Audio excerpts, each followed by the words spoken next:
नेपालको भविष्य र नेपाली जनताको उपलब्धि कसरी भयो तपाईले थाहा छ?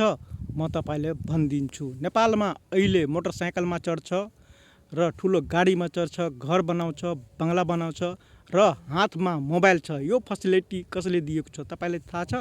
नेपाली कांग्रेसले। म प्रुफ गरेर देखाइदिन्छु।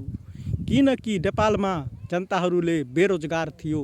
त्यो दिन नेपाली कांग्रेसले विदेश रोजगारको लागि बाटो खोल्यो। त्यो दिनदेखि यति उपलब्धि भयो र अहिले विदेशबाट रेमिटान्स आउँछ। यो नेपाली कांग्रेसको देन हो।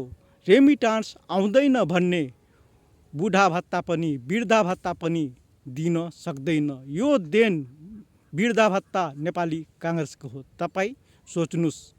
र नेपालमा अहिले जनताहरू विदेश रोजगारको लागि जान्छ। त्यो पनि नेपालमा अहिले रोजगार दिनको लागि नेपाली कांग्रेस तयार छ र नेपाली कांग्रेस नै रोजगार दिन सक्छ र दिन्छ। तपाईले रोजगार चाहियो भन्ने नेपाली कांग्रेसलाई विजय बनाउनु र भोट दिनु र तपाई चाहिँ लाइक गरिदिनु।